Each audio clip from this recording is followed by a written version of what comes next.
தேர்தல் கூட்டணியோடயே இருக்கிறாங்க, திமுகவோடயே அவங்க பயணிக்கிறாங்க. அதனால் அவங்க வந்து அந்த சீட்டுகளை கேட்டு வாங்கக்கூடிய டிமாண்டிங் கெப்பாசிட்டியை அவர்கள் வந்து இழந்துட்டாங்க என்பது போல சொல்கிறாங்க. 234 தொகுதியிலும் நாங்கள் நின்றால் 15% வாக்கு இருக்குது. அது திராவிட முன்னேற்ற கழகத்துக்கும் தெரியும். இப்போ அதிமுக வந்து விமர்சிக்கக்கூடிய அளவுக்கு தான் வந்து காங்கிரஸ் இருக்கிறதா? திராவிட முன்னேற்ற கழக காங்கிரஸ் கூட்டணியில் ஒரு சிறு சலசலப்பை உண்டாக்கி அதில் ஆதாயம் அடைய முடியுமா என்று பார்க்கிறார்.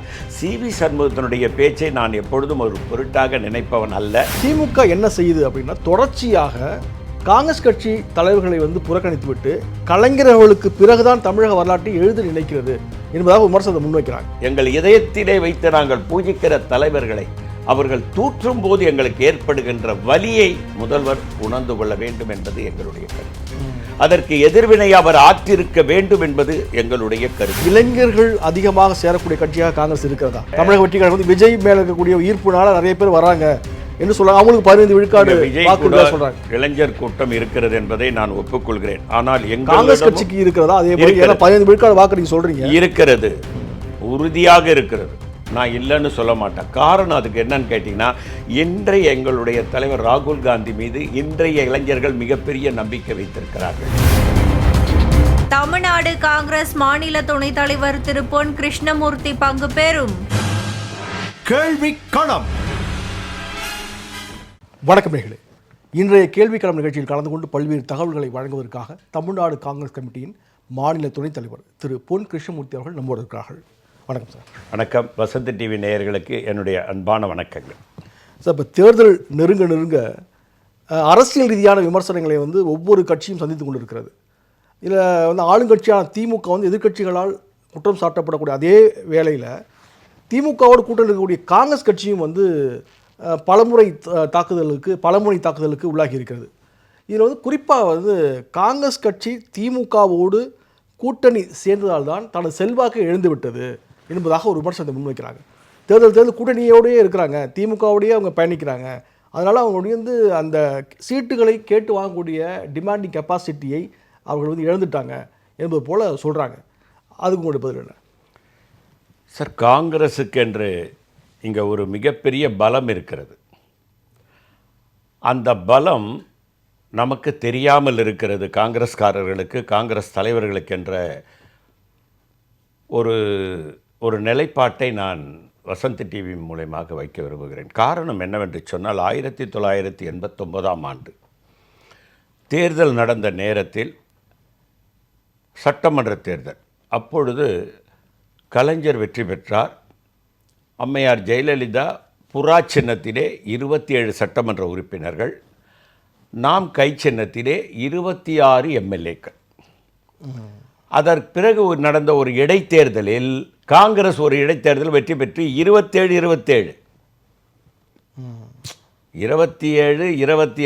ஜெயலலிதா அம்மையார் வந்து எதிர்கட்சி தலைவராக முதல்ல ஆயிட்டதுனால நம்ம அதை கோரலை. சரிசமமாக ஏடிஎம்கேவும் நாமளும் இருந்தோம்.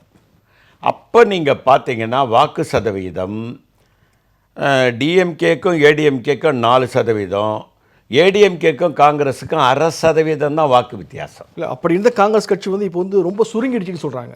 ஒவ்வொரு தொகுதியிலும் வந்து 3000-4000 ஓட்டு தான் இருக்குது என்பது போல் வந்து விமர்சிக்கிறாங்க. திமுகவை சேர்ந்த மதுரை வடக்கு தொகுதி எம்எல்ஏ கூட, தளபதி அவர்கள் கூட ஒரு மேடையில் பேசும்போது ஒரு விமர்சித்து பேசியிருக்காங்க. இதுக்கு வந்து மாணிக்கம் தாகூர் போன்றவர்கள் பதிலடி கொடுத்துருக்காங்க. இப்படி விமர்சிக்கப்படும் சூழலுக்கு ஒவ்வொரு தேர்தலிலும் கூட்டணி வைப்பது தான் காரணம் என்பதாக சொல்கிறாங்க. அதுதான் கேட்குறேன். அதுதாங்க நிதர்சனம். கூட்டணி இல்லாமல் இப்போது எங்களுக்கு 4% வாக்கு, 5% வாக்கு என்று காங்கிரஸ் கட்சிக்கு சொல்வது ஒரு அபத்தமான ஒரு விஷயமாகத்தான் நான் பார்க்கிறேன். காரணம் என்னவென்றால், இப்பொழுது திரு சீமான் அவர்கள் நிற்கிறார். 234 தொகுதியில் வேட்பாளர் நிற்க வச்சு 7% வாக்கு வாங்குகிறார். நமக்கு கொடுக்கறது காங்கிரஸ் கட்சிக்கு 25 சீட்டு. அதில் பதிவாகிற வாக்கு அதை வச்சு தான் இவங்க அந்த வாக்கு சதவீதத்தை குறிப்பிடுறாங்க. 234 தொகுதியில் காங்கிரஸ் கட்சி தனித்து போட்டியிடுமே ஆனால் 15% வாக்குக்கு மேல் இருக்கும். ஏன் என்று சொன்னால், சமீபத்திலே ஒரு பட்டிமன்றம் ஒன்று நான் பார்த்தேன். அதிலே ஒரு 6 வயது குழந்தை பேசுகிறது. அந்த பட்டிமன்ற நெறியாளர் ஒரு கேள்வி கேட்கிறார், உனக்கு பிடித்த தலைவர் யார்? அந்த 6-7 வயது குழந்தை, ஆண் குழந்தை, விஜய் என்று சொல்லிவிடுமோ என்று நான் அப்படியே கண் கொட்டாமல் பார்த்து கொண்டு. அந்த குழந்தை சற்றும் தயங்காமல் காமராஜர்னு சொல்லிச்சு. அவர் நெறியாளர் கேட்குறாரு, நீ காமராஜரை பார்த்துருக்கியா? இல்லை. சரி, எப்படி காமராஜரை உனக்கு பிடிக்கும்? எங்களுக்கு பாட புத்தகத்தில் இருக்குது. எங்களுடைய வகுப்பறையில் டீச்சர் வகுப்பெடுக்கும்போது இலவச உணவு கொடுத்தார், இலவச உடை கொடுத்தார், இலவச கல்வி கொடுத்தார், கல்லூரி வரை இலவச கல்வி கொடுத்தார். எங்களுடைய வகுப்பிலே இருக்கக்கூடிய டீச்சர் எங்களுக்கு இன்னொன்றையும் சொன்னார். அந்த குழந்தை சொன்னதை அப்படியே சொல்கிறேன். உலக பணக்காரரை பில்கேட்ஸை உருவாக்கியவரை காமராஜர் என்று எங்களுடைய பள்ளி ஆசிரியர் சொன்னார். எப்படி என்று அவர் கேட்டார். அந்த 7 வயது குழந்தை பேசியது எனக்கு காமராஜர் என்ற ஒரு மாமனிதர் அந்த குழந்தையினுடைய மனதிலே இப்படி ஆழமாக பதிந்தும் நாம் வெற்றி பெற முடியவில்லையே என்ற ஆதங்கம் எனக்கு கொதிப்பாகத்தான் இருக்கிறது. மேலும் அந்த குழந்தை சொல்லுகிறது, பில்கேட்ஸ் சொன்னாராம், 24 தமிழர்களும் 2 ஐரோப்பியர்களும் என்னை உலக பணக்காரர்கள் ஆக்கினார்கள். அந்த 24 தமிழர்கள் ஒருவர் சொல்லுகிறாராம், எங்கள் தமிழ்நாட்டிலே வாழும் தெய்வமாக நகையும் சயதயமாக உலா வந்த ஒரு மனித தெய்வம்தான் எங்களை இலவச கல்வி கொடுத்து படிக்க வைத்து பில்கேட்ஸை உலக பணக்காரர். இப்போ அதில் மாற்று கருத்து இல்லை. இப்போ காமராஜர் ஒரு பெருந்தலைவர் என்பது மாற்று கருத்து இல்லை. இப்போ காமராஜருக்கு பிறகு வந்து காங்கிரஸ் கட்சியில் ஏன் அப்படி ஒரு தலைவர் உருவாகலை? அதாவதுங்க, காமராஜர் போன்ற தலைவர்கள், தமிழகத்தை பொறுத்த வரைக்கும் கேட்குறேன், காந்தி போன்ற தலைவர்கள் எல்லாம் நீங்கள் இந்திரா காந்தி, நேரு கூட எடுத்துக்கலாம், பட்டேலை கூட எடுத்துக்கலாம், நேதாஜி கூட, அவங்கெல்லாம் 1000 ஆண்டுகளுக்கு ஒரு முறை தான் தோன்றுவார்கள். அப்படிப்பட்ட தலைவர்கள் உருவாகுவது என்பது சிரமம். தன்னலமற்ற தலைவர்கள் அவர்கள். நாட்டுக்காக சொத்தையே கொடுத்தவர்கள், உழைப்பை கொடுத்தவர்கள், மக்கள் தான் நம்முடைய குடும்பம் என்று நினைத்தவர்கள். ஆனால் அப்படிப்பட்ட எண்ணம் உள்ள அரசியல் இன்னைக்கு இல்லை. அப்படிப்பட்ட தலைவர்களும் இல்லை என்பதை நான் ஒப்புக்கொள்கிறேன். இப்போ இதில் இன்னொரு பிரச்சனை என்னன்னா, 1971ஆம் ஆண்டு திண்டிவனத்துக்கு வந்த இந்திரா காந்தி அவர்கள் வந்து ஒரு பேருந்து நிலையத்தை வந்து துவக்கி வச்சுருக்காங்க. அந்த பேருந்து நிலையத்துக்கு இந்திரா காந்தி அவர்கள் பெயரை வந்து சூட்டப்பட்டது. இப்போ புதிதாக வந்து பேருந்து நிலையம் கட்டி அதற்கு வந்து கலைஞர்களுடைய பெயர் சூட்டப்படுகிறது என்கிற நிலை இருக்கும்பொழுது, காங்கிரஸ் கட்சிக்காரர்கள் ஒரு போதுமான அளவுக்கு அழுத்தம் கொடுக்கப்படவில்லை என்று அதிமுகவை சேர்ந்த முன்னாள் அமைச்சர் சி.வி. சண்முகம் வந்து குற்றம் சுமத்துறாரு. மிக கடுமையாக காங்கிரஸ் கட்சி விமர்சிக்கிறாரு. தமிழ்நாடு காங்கிரஸ் கமிட்டி தலைவர் செல்வப்பிரதிகளையும் வந்து கடுமையாக விமர்சித்து பேசியிருக்காரு. இப்போ இதை எப்படி பார்க்குறீங்க நீங்கள்? மாற்று அணியில் இருந்தாலும் கூட இந்திரா காந்தி மேலே நாங்கள் வந்து நல்ல அபிப்பிராயம் வச்சுருக்கோம், மதிப்பு வச்சுருக்கோம், ஆனால் காங்கிரஸ் கட்சிக்காரர்கள் வந்து போதுமான உரிமையை நிறைவேற்றக்கூடிய அளவுக்கு போராடலைன்னு சொல்கிறார். அதை பற்றி கருத்து என்ன? நாங்கள் எல்லாம் கடுமையாக அதற்கு எதிர்வினை ஆற்றியிருக்கிறோம். நான் ஒரு உதாரணம் சொல்கிறேன். நான் ஒரு 5 நாட்களுக்கு முன்னால் திருவாரூர் போயிருந்தேன். அங்கு திருவாரூர் நகராட்சியிலே ஒரு தீர்மானத்தை நிறைவேற்றி புதிய பஸ் ஸ்டாண்டுக்கு டாக்டர் கலைஞர் பெயரை வைக்க வேண்டும் என்று சொன்ன நேரத்திலே அந்த மாவட்ட தலைவரும் அந்த நகர தலைவரும் மிகப்பெரிய போராட்டத்தை நடத்தி, காமராஜ் பெயர் இருந்தது அதில், அதை மாற்றி டாக்டர் கலைஞர் பெயரை வைக்கணும்னு சொல்லும் பொழுது பெருந்தலைவர் காமராஜர் பெயரை வைக்க வேண்டும் என்று போராடிய நேரத்தில் பெருந்தலைவர் காமராஜர் என்ற பெரிய போர்டு அங்கே வைத்திருப்பதை போய் போட்டோ எடுத்துக்கொண்டே வந்தேன். திமுக ஆட்சி என்பது காங்கிரஸ் கட்சி உள்ளிட்ட தோழமை கட்சிகள் இணைந்து வெற்றி பெற்ற ஒரு ஆட்சி தான் இல்லையா? அப்படி இருக்கும் பொழுது திமுக என்ன செய்யுது அப்படின்னா, தொடர்ச்சியாக காங்கிரஸ் கட்சி தலைவர்களை வந்து புறக்கணித்து விட்டு கலைஞர்களுக்கு பிறகுதான் தமிழக வரலாற்றை எழுத நினைக்கிறது என்பதாக விமர்சனத்தை முன்வைக்கிறாங்க. இப்போ ஏற்கனவே இருந்த காமராஜர் பேரை மாற்றுறாங்க, நீங்களே சொன்னீங்க. இப்போ இந்திரா காந்தி அவர்கள் பேரை வந்து மாற்றுறதாக சர்ச்சை வந்திருக்கிறது. இப்படி தொடர்ச்சியாக இந்த செயலில் ஈடுபடும் பொழுது ஒரு சந்தேகம் வருது இல்லையா? அதாவதுங்க, இதை முதல்வர் வெளிப்படையாக கண்டிக்கவில்லை என்ற வருத்தம் எனக்கும் இருக்கிறது. திருச்சி சிவா அவர்கள் காமராஜரனுடைய பெருந்தலைவர் காமராஜரனுடைய வீட்டில் ஏசி இருந்ததுன்னு சொல்கிறார். என் தந்தையார் பெருந்தலைவர் காமராஜருக்கு மிக மிக நெருங்கியவர். டாக்டர் சௌரிராஜன் என் தந்தை நெருங்கிய நண்பர். நான் பெருந்தலைவர் காமராஜர் வீட்டுக்கு போய் அவரோடு அமர்ந்து உப்புமாவு என் தந்தையோடு சாப்பிட்ட நினைவெல்லாம் எனக்கு இருக்கிறது. அவர் வீட்டில் அப்போல்லாம் வந்து விண்டோ ஏசி தான். அந்த விண்டோ ஏசிக்கான அறிகுறி இருக்கவே இல்லை. நான் சமீபத்தில் திருச்சி சிவா பேசினதுக்கப்புறம் இன்னொரு முறை பெருந்தலைவரனுடைய நினைவகத்துக்கு சென்று பார்த்தேன். ஒரே ஒரு ஏர் கூலர் வைத்தார்கள். டாக்டர் சௌரிராஜன் வற்புறுத்தல். அது எவ்வளோ பெரிய அபத்தம். அதை சிவா பேசினார். காந்தி அவர்களை அழைத்து சென்று கட்டிலிலே படுக்க வைத்ததே நாங்கள் தான் என்று முன்னாள் மத்திய அமைச்சர் திரு ஏ ராஜா அவர்கள் பேசினார். இதையெல்லாம் கூட கண்டிக்கலன்னு தொடர்ந்து எங்கள் தலைவர்களை, அதுவும் மாபெரும் தலைவர்களை, ஏதோ வந்துட்டு போன தலைவர்களை பற்றி பேசல அவங்க. அடையாளமாக இந்தியாவின் அடையாளம் காந்தி, காமராஜர் கூட இந்தியாவின் அடையாளம் தான். அகில இந்திய காங்கிரஸ் கட்சியினுடைய தலைவராக இருந்து 2 பிரதமர்களை உருவாக்கியவர். அகில இந்திய அடையாளம் கொண்டவர் தான் அவரும். அப்படி எங்களுடைய தலைவர்களை, எங்கள் இதயத்திலே வைத்து நாங்கள் பூஜிக்கிற தலைவர்களை அவர்கள் தூற்றும் போது எங்களுக்கு ஏற்படுகின்ற வலியை முதல்வர் உணர்ந்து கொள்ள வேண்டும் என்பது எங்களுடைய கருத்து. அதற்கு எதிர்வினை அவர் ஆற்றிருக்க வேண்டும் என்பது எங்களுடைய கருத்து. இப்போ அதிமுக வந்து விமர்சிக்கக்கூடிய அளவுக்கு தான் வந்து காங்கிரஸ் இருக்கிறதா சார்? CV சண்முகத்தினுடைய பேச்செல்லாம் நம்ம ஒரு பேச்சாக எடுத்துக்க கூடாது என்பது என்னுடைய கருத்து. அவர் அரசியல் செய்கிறார். அவர் அரசியலிலே எதையாவது ஆதாயம் தேட முடியுமா என்று பார்க்கிறார். அவர் எப்படி எந்த நிதானத்திலிருந்து பேசுகிறார் என்பதெல்லாம் நமக்கு தெரியும். ஆகவே திராவிட முன்னேற்ற கழக காங்கிரஸ் கூட்டணியில் ஒரு சிறு சலசலப்பை உண்டாக்கி அதில் ஆதாயம் அடைய முடியுமா என்று பார்க்கிறார். CV சண்முகத்தினுடைய பேச்சை நான் எப்பொழுதும் ஒரு பொருட்டாக நினைப்பவன் அல்ல. காங்கிரஸ்காரர்களும் அதை பொருட்டாக நினைக்க, ஏன் அதிமுககாரர்களே CV சண்முகத்தினுடைய பேச்சை ஒரு பொருட்டாக எடுத்துக்க மாட்டாங்க. எதிர்வினை ஆற்றிருக்கீங்க. ராம்மோகன் போன்றவர்கள், ரஞ்சன்குமார் போன்றவர்கள்லாம் கூட கடுமையாக அதை எதிர்த்து பேசியிருக்காங்க, அறிக்கை விட்டுருக்காங்க. அப்போ வந்து அது முக்கியமான ஒரு விவாத பொருளாக தான் மாறி இருக்குது. அதே மாறாமல் இருக்க முடியாது. காரணம் என்பது இந்திரா காந்தி என்பது இந்தியாவின் அடையாளம். அவருடைய பெயரில் இருக்கக்கூடிய பஸ் நிலையத்தை நீங்கள் மாற்றுகிறீர்கள் என்றால் நாங்கள் எதிர்வினையை ஆற்றாமல் இருக்க முடியாது. கடும் ஆட்சேபத்தை எதிர்வினை வந்து CV சண்முகத்துக்கு ஆற்றுறதை சொல்கிறேன் நான். இப்போ அந்த பேர் மாற்றத்துக்கு சொல்லலை, CV சண்முகம் பேச்சுக்கு வந்து எதிர்வினை ஆற்றிருக்கீங்க. ஆனால் வந்து நீங்கள் நம்புறீங்க இல்லையா, ஒரு தீர்வு கிடைக்கும் என்று நீங்கள் நம்புறீங்க. அதாவதுங்க, இது வந்து தேர்தல் நேரம். காங்கிரஸுக்கென்று 234 தொகுதியிலும் நாங்கள் நின்றால் 15% வாக்கு இருக்குது. அது திராவிட முன்னேற்ற கழகத்துக்கும் தெரியும். தமிழக வெற்றி கழகத்துக்கும் அதே வாக்கு விழுக்காடு இருக்குன்னு சொல்லிட்டு சி ஓட்டர்ஸ் கருத்து கணிப்பு சொல்கிறாங்க. காங்கிரஸ் கட்சிக்கு அதே வாக்கு வங்கி எங்களுக்கு இருக்கு. என்னங்க எங்கள் பெருந்தலைவர் காமராஜர் விதத்தில் இளைஞர்கள் வந்து இளைஞர்கள் அதிகமாக சேரக்கூடிய கட்சியாக காங்கிரஸ் இருக்கிறதா அதை சொல்ல முடியுமா உங்களால்? ஏன்னா வந்து தமிழக வெற்றி கழகம் வந்து விஜய் மேலே இருக்கக்கூடிய ஈர்ப்புனால நிறைய பேர் வராங்க என்று சொல்றாங்க. அவங்களுக்கு 15 விழுக்காடு வாக்கு சொல்றாங்க. இளைஞர் கூட்டம் இருக்கிறது என்பதை நான் ஒப்புக்கொள்கிறேன். ஆனால் காங்கிரஸ் கட்சிக்கு இருக்கிறதா அதே போல? ஏன்னா 15 விழுக்காடு வாக்கு நீங்க சொல்றீங்க. இருக்கிறது, உறுதியாக இருக்கிறது. நான் இல்லைன்னு சொல்ல மாட்டேன். காரணம் அதுக்கு என்னன்னு கேட்டிங்கன்னா, இன்றைய எங்களுடைய தலைவர் ராகுல் காந்தி மீது இன்றைய இளைஞர்கள் மிகப்பெரிய நம்பிக்கை வைத்திருக்கிறார்கள். அவரை தேடி வந்த பதவிகளை வேண்டாம் என்று சொல்லக்கூடிய ஒரு இளைஞனை இந்த நாடு பெற்றிருக்கிறது என்று பெருமை கொள்கிறார்கள்.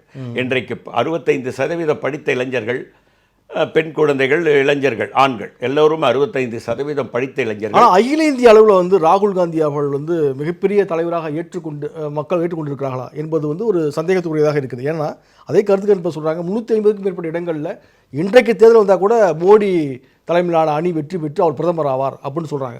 அப்போ ராகுல் காந்தி வந்து எந்த இடத்தை சறுக்கிறார்? ஏன்னா அவர் பொதுமக்களோடு கலந்துரையாடுகிறார், அடித்தட்டு மக்களோட பிரச்சனைகள் வந்து பெரிய அளவில் பேசுகிறார், வாக்கு திருட்டு போன்ற சமூக பிரச்சனை, நாட்டு பிரச்சனையை வந்து பேசுகிறாரு. ஆனாலும் கூட இந்த கருத்து கணிப்பு மூலமாக வந்து அவர் பின்தங்கியதை ஏன் சொல்லப்படுறாரு சார்? நானே அது ஒரே ஒன்று கருத்து கணிப்பு பொய்யா, அல்லது ராகுல் காந்தி அவர்கள் வந்து ஒரு மிகப்பெரிய தலைவராக எழுச்சி அடையலையா? எப்படி பார்க்குறீங்க? இல்லை, கருத்து கணிப்பு பொய்யா என்று சொல்வதற்கு முன்னாலே தலைவர் ராகுல் காந்தி அவர்கள் தொடர்ந்து ஒன்றை சொல்லிக்கொண்டே இருக்கிறார். இன்றைக்கி பீகாரில் பார்த்தீங்கன்னா போன முறை 19 இடங்கள் காங்கிரஸ் வெற்றி பெற்றது. ஆர்ஜேடி கிட்டத்தட்ட 80 இடங்கள் வெற்றி பெற்று நிதிஷ்குமார் தலைமை கூட்டணியில் ஆட்சி அமைத்தார்கள், இடையிலே மாறிக்கொண்டார்கள். இருந்தாலும் இந்த முறை பார்த்தீங்கன்னா 30 கூட ஆர்ஜேடி ஜெயிக்கல, 6 தான் காங்கிரஸ் ஜெயிச்சு. இதுக்கு என்ன காரணம்னா எஸ்ஐஆர் ஒரு காரணம், ஓட்டிங் மிஷின் ஒரு காரணம். ஓட்டிங் மிஷினை தேர்தல் கமிஷனில் பல முறை எங்ககிட்ட கூடியா மாற்றி காட்டுறோன்னோம். இன்னைக்கு கூட நான் சொல்கிறேங்க, சவால் விட்டு சொல்லுகிறேன், வசந்த் டிவி மூலியமாக சவால் விட்டு சொல்லுகிறேன், நீங்கள் வாக்குச்சீட்டு முறையை கொண்டு வாருங்கள். இன்றைக்கும் கருத்து கணிப்பு மோடி வெற்றி பெறுவார் என்று நீங்கள் சொன்னீங்கல்ல, நிச்சயமாக சொல்லுகிறேன், வாக்குச்சீட்டு முறையில் கொண்டு வாருங்கள். காங்கிரஸ் அரியணை ஏறும், ராகுல் காந்தி பிரதமர் ஆவார், இது சத்தியம். சரிங்க சார். இப்போது அடுத்து வந்து என்னென்னாக்கா, தமிழக வெற்றி கழகத்தோடு காங்கிரஸ் கட்சி கூட்டணி அமைக்கும் என்பதாக சில கருத்து கணிப்புகள் வந்து கொண்டிருந்தன. காங்கிரஸ் கட்சியிலேயே வந்து சில தலைவர்கள் வந்து அதை விரும்பியதாகலாம் செய்திகள் வந்தன. இப்போ இந்த சூழலில் வந்து விஜயனுடைய தந்தை வந்து ஒரு பேட்டி கொடுத்துருக்கிறாரு. ஒவ்வொரு தேர்தலையும் மாறி மாறி காங்கிரஸ் கட்சி கூட்டணி வைப்பதால் தான் தேய்ந்து கொண்டு இருக்கிறது. அதனால் வந்து அவருக்கு பவர் வரணும்னா, காங்கிரஸ் கட்சிக்கு பவர் வரணும்னா விஜய் கூட சேரணும் என்பது போல் வந்து அவர் சொல்லியிருக்கிறார். இதை நீங்கள் எப்படி பார்க்குறீங்க? அதாவதுங்க, ஒரு இயக்கத்தை நடத்துவவருடைய தந்தை அவர். காங்கிரஸ் பால் கொண்ட அன்பின் காரணமாக அவர் சொல்லியிருப்பதாகத்தான் நான் பார்க்கிறேன். ஆனால் தேய்ந்து கொண்டு இருக்கிறன்னு ஒரு வார்த்தையை போடுறாரு. அதாவதுங்க, இப்போ நம்ம பார்ட்டியில் காங்கிரஸ் பார்ட்டியில் இருக்கக்கூடியவங்க கூட என்ன பேசிக்கொள்கிறார்கள் என்றால் 4%, 5%. இப்போது நீங்கள் சமீபத்தில் குறிப்பிட்டீர்கள், மதுரை தளபதி என்பவர் சட்டமன்ற உறுப்பினராக இருக்கக்கூடியவர் காங்கிரஸ் கட்சிக்கு பூத்தில் உட்காரத்துக்கு கூட இடம் இல்லைன்னு சொன்னார். அது அவருடைய கருத்து. ஆனால் 2 பேர் ஒரு பூத்துக்கு போட்டு 234 தொகுதிகளுக்கும் நாங்கள் முகவர்களை போட்டு விட்டாச்சு. தமிழ்நாடு காங்கிரஸ் கமிட்டியிலே அது இருக்கிறது. எப்பொழுது வேண்டுமானாலும் வசந்த் டிவி மூலமாக நான் சொல்கிறேன், மரியாதைக்குரிய சட்டமன்ற உறுப்பினர் தளபதி அவர்கள் வந்தால் வசந்த் டிவிக்கு கூட நீங்கள் நேரடியாக வந்தால் இங்கே ஆதாரத்தை நான் நிரூபிக்கிறேன். வாக்குச்சீட்டு முகவர்களை நான் உங்களுக்கு அடையாளப்படுத்துகிறேன். ரேண்டமாக ஒரு ஆளுக்கு ஃபோன் போனுங்க, அவர் எடுத்துட்டு ஆமாம் நான் முகவர் காங்கிரஸ் வாக்கு முகவர்னு சொல்லுவார். அதெல்லாம் நாம் திறமையாக செயலாற்றி இன்றைக்கு சத்தியமூர்த்தி பவனிலே அதை வைத்து கொண்டிருக்கோம். அவர் சொல்கிறது பொய். வாக்கு முகவர்கள் கூட கிடையாது.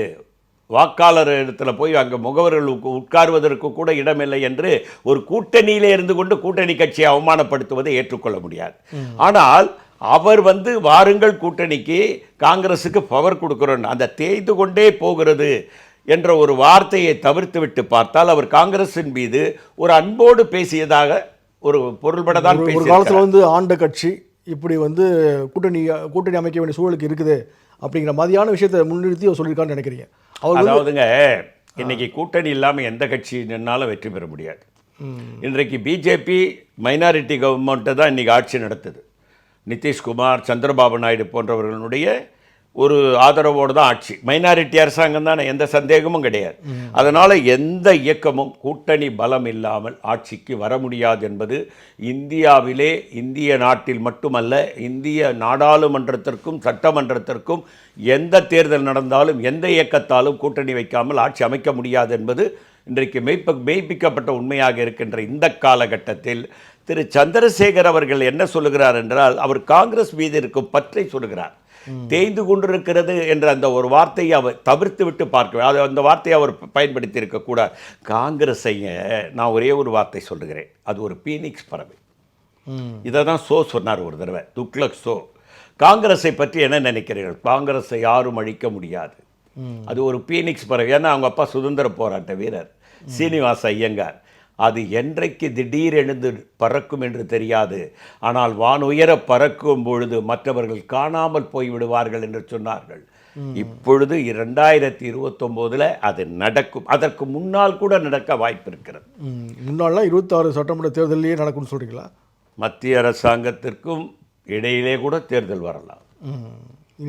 நீங்கள் மத்தியில் சொல்கிறீங்க, நாடாளுமன்ற தேர்தலை மையப்படுத்தி சொல்கிறீங்க. நாடாளுமன்ற தேர்தல் கூட திடீரென்று வரலாம். காரணம், மோடியை பதவி விலக வேண்டும் என்று RSS வற்புறுத்தி கொண்டிருக்கிறது. அவர்களுடைய செய்கை ஒருவேளை வெற்றி பெறுமானால் அது கூட நடக்கலாம். தமிழகத்துக்கு வந்த பிரதமர் மோடி பல கட்சி தலைவர்கள் ஒரே மேடையில் வச்சுக்கிட்டு உரையாற்றிருக்கிறாரு. அதில் காங்கிரஸ் கட்சி கடுமையாக விமர்சனம் பண்ணியிருக்கிறாரு. ஆனால் அவர் என்ன சொல்கிறாருன்னா, தமிழ்நாட்டில் பாஜக தேசிய ஜனநாயக கூட்டணி அரசு அமையும் என்பது போல் அவர் சொல்லியிருக்கிறார். அதிமுக தலைமை அரசு அமைன்னு கூட அவர் சொல்லலை. அதிமுகங்கிற கட்சியோட பேரை கூட அவர் உச்சரிக்கலை. இது பல பேர் என்ன செய்யறாங்க, வருத்தத்தோடு குறிப்பிடுறாங்க. எடப்பாடி பழனிசாமி அவர்கள் பாஜக கிட்ட கட்சியை அடமானம் வைத்து விட்டார், அதுக்கு தமிழ்நாட்டையும் அடமானம் வைப்பதற்கு முயற்சிக்கிறார் அப்படின்னு சொல்கிறார். இப்போ நீங்கள் எப்படி பார்க்குறீங்க மோடி அவர்கள் உரையை பற்றி கொண்டு கருத்து என்ன? அதாவதுங்க, அண்ணா திராவிட முன்னேற்ற கழகத்தில் ஆளுமை மிக்க தலைவர்கள் இல்லை. அது ஒரு பெரிய அவர்களுக்கு இருக்கக்கூடிய வெற்றிடம். இவர் எப்படி பதவி வாங்கினார் என்பது நமக்கு தெரியும். திரு பழனிசாமி அவர்கள் எப்படி பதவி வாங்கினார் என்பதும் நமக்கு தெரியும். திரு மோடி அவர்களிடம் எப்படி பதவி வாங்கினார்னாக்கா, எப்படி காலில் விழுந்து பதவி வாங்கினார் விமர்சிக்கிறாங்க, அதை தான் நீங்களும் குறிப்பிட்றீங்களா? அதை தான் நானும் சொல்கிறேன். அவருக்கு அன்றைக்கி அந்த பதவிக்கு உங்களை தேர்ந்தெடுக்கிறோன்னு அந்த டேபிளுக்கு கீழே தலையை விட்டு பணிவோடு பெற்றுக்கொண்ட வரலாறை நாம் பார்த்துருக்கோம். இல்லை, அந்த விமர்சனத்தை முன்வைத்த டிடிவி தினகரன் அவர்கள் கூட இப்போ ஒன்றா சேர்ந்துட்டார். அதாவது இல்லை, அவருக்கு எதிராக நிலைப்பாடு கொண்டிருந்த பன்னீர்செல்வம் அவர்கள் அண்ணன் எடப்பாடி பழனிசாமின்னு பேசுகிற அளவுக்கு ரொம்ப இறங்கி போயிட்டார். கூட்டணியில் மனசு வச்சா சேர்த்துக்கணும் அப்படின்னு கெஞ்சாத குறையாக பேட்டிலாம் கொடுத்துட்டு இருக்காரு. அப்போ அந்த அளவுக்கு ஒரு செல்வாக்கு மிக்க தலைவராக தானே எடப்பாடி பழனிசாமி வளர்ந்துருக்காரு. இல்லைங்க, அவங்க அப்படி சொல்கிறாங்கன்றதுனாலேயே என்னுடைய பார்வையிலே அவரை நான் செல்வாக்குள்ள தலைவராக நான் பார்க்கவில்லை. இல்லை, ஆளுமை மிக்க தலைவர். இப்போ டிடிவி ஆளுமை மிக்க வசைப்பாடினாரு, தலைவராக அவரை எங்க? சேர்த்துட்டாரு. இப்போ ஓபிஎஸும் வந்து அவர் சேர துடிச்சிட்டு இருக்காருங்கும்போது ஆளுமை மிக்க தலைவர் தான் ஒரு இருக்காரு. ஆளுமை மிக்க தலைவராக அவர் இருந்திருப்பாயே. ஆனால் அம்மையார் சசிகலா, ஓபிஎஸ், தினகரன் இவர்களை வெளியேற்றியிருக்க வேண்டிய அவசியம் இல்லை. அவருடைய ஆளுமையிலே அவர்களை அவர் வந்து தன்னுடைய கட்டுப்பாட்டுக்குள் தன்னுடைய அன்பினால் பாசத்தினால் வைத்திருக்க முடியும்.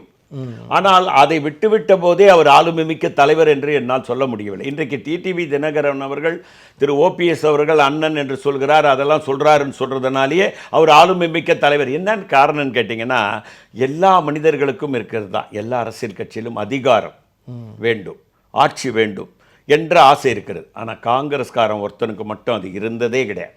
நீங்கள் யாரை வேணாலும் நான் சொல்லுவேன், காங்கிரஸ்காரன் ஆட்சி அதிகாரத்திற்காக ஜெயிலுக்கு நேரு போல, காந்தி போல, காமராஜ் போல 9 ஆண்டுகள் நாம் முதல்வராக இருப்போம் என்று 9 ஆண்டுகள் சிறையில் காமராஜர் இல்லை. நாம் 16 ஆண்டுகள் பிரதமராக இருப்போம் என்று 11 ஆண்டுகள் சிறைக்கு நேரு செல்லவில்லை. ஆகவே ஆட்சி அதிகாரத்தில் காங்கிரஸ்காரங்களுக்கு அந்த பற்றே இருக்காது. நிறைய பேர் இப்போ பேச ஆரம்பிச்சாங்க, ஆட்சி அதிகாரம் வேணும், ஆட்சியில் பங்கு வேணும் பேசுறாங்க. நாங்கள் ஏன் கேட்குறோம், நீங்கள் அதை புரிஞ்சுக்கணும். 2006 வந்து மைனாரிட்டி அரசாங்கம், 96 பேர் தான் திமுகக்கு, 38 பேர் காங்கிரஸ். அன்னைக்கே எங்களுக்கு கூட்டணியில் மந்திரி சபை கேட்டோம். அங்கே நீங்கள் போதுமான அழுத்தத்தை கொடுக்கல அப்படிங்கிறது இன்னைக்கு விமர்சிக்கப்படுது. அதெல்லாம் கிடையாது, அழுத்தெல்லாம் கொடுத்தோம். அழுத்தம் கொடுக்கறதுக்கு கூடவே ஈவி கேஸ் கூட போனவன் நான். டாக்டர் கலைஞரை சந்திக்கும் காங்கிரஸ் என்ன சங்கரமடமா அப்படின்னு கேட்டார் அவரு. இல்ல கேட்டாரு, அவரு கேட்கறாரு, ஒன்றும் எடுபடலையே. இப்போ நம்ம கூட்டணியில் இருக்கிறதுனால, கூட்டணி இல்லைன்னா அந்த சங்கரமடத்துக்கு நான் விரிவான விளக்கம் கூட சொல்லுவேன். மற்றவர்களை கூட்டணியில் இருந்து கொண்டு காங்கிரஸ்காரர்கள் கூட்டணியே விமர்சனம் செய்யக்கூடிய அளவுக்கு தகுதியை கீழே இழந்து நாங்கள் போக மாட்டோம். திராவிட முன்னேற்ற கழகத்தில் இருக்கக்கூடிய நண்பர்கள் அதை தொடர்ந்து செய்கிறார்கள். நாங்கள் அப்படி செய்ய மாட்டோம். கூட்டணி தர்மத்தை நாங்கள் எப்போதும் பேணி காப்போம். தலைமை வந்து சரியாக இருக்கிறது அப்படிதான் நம்ம புரிஞ்சுக்கணும்னு நினைக்கிறேன். ஏன்னா வந்து அங்கே ராகுல் காந்தி அவர்களோடு இங்கே இருக்கக்கூடிய முதலமைச்சர் ஸ்டாலின் அவர்கள் ஒரு நெருக்கமான நட்புறவை வந்து பேணி கொண்டிருக்கிறார். ஒரு சகோதர உறவோடு அந்த கூட்டணி என்பது நீடித்து கொண்டிருக்கிறது என்பதாகத்தான் வெளியிலிருந்து பார்க்கக்கூடிய எங்களை போன்ற பத்திரிகையாளர்களுக்கு தெரிகிறது. இப்போ சமீபத்தில் வந்து கனிமொழி அவர்கள் வந்து ராகுல் காந்தியை சந்தித்ததை கூட எடப்பாடி பழனிசாமி போன்றவர்கள் வந்து விமர்சிக்கிறாங்க. அப்போ கனிமொழி அவர்கள் வந்து அதுக்கு பதிலடி கொடுக்குறாங்க. நான் ஒன்றும் முகத்தை மூடிட்டு நான் போய் சந்திக்கலை, வெளிப்படையாக போய் சந்தித்து பேசிட்டு வந்தோம் அப்படின்னு சொல்கிறாங்க. இந்த சந்திப்பு வந்து இன்னும் இறுதி வடிவம் பெறாமல் இருப்பதுக்கு என்ன காரணம்? ஒரு தொகுதி பங்கீடு தொடர்பாக இறுதி அறிவிப்பு வராமல் இருப்பதற்கு என்ன காரணம்? அதாவதுங்க, இன்னும் 2 மாதம் இருக்குது. எந்த இதுலேயும் தொகுதி பங்கீடு இன்னும் நடக்கலை. அண்ணா திராவிட முன்னேற்ற கழக பிஜேபி கூட்டணியில் கூட இன்னும் தொகுதி பங்கீடு காணிக்கல. ஏன்னா முதல்ல வந்து அதுக்கான பேச்சுவார்த்தை நடத்துவதற்கான ஒரு குழுவை வந்து காங்கிரஸ் கட்சி அமைச்சது. நாங்கள் முதல்ல 1 மாதம் மேலே ஆயிடுச்சு. திராவிட முன்னேற்ற கழகம் அமைத்தவுடன் போய் பேச்சுவார்த்தை நடத்துவோம், எல்லாமே சுமூகமாக முடியும் என்பதில் எனக்கு 2 கருத்து நிச்சயமாக இல்லை. திராவிட முன்னேற்ற கழகம் நிச்சயமாக ஆட்சியில் பங்கு கொடுக்கும் என்ற நம்பிக்கை எங்களுக்கு இருக்கிறது. காரணம் என்னவென்று சொன்னால், நாங்கள் அவர்களுக்கு சாட்சி கையெழுத்து போட்டிருக்கோம்.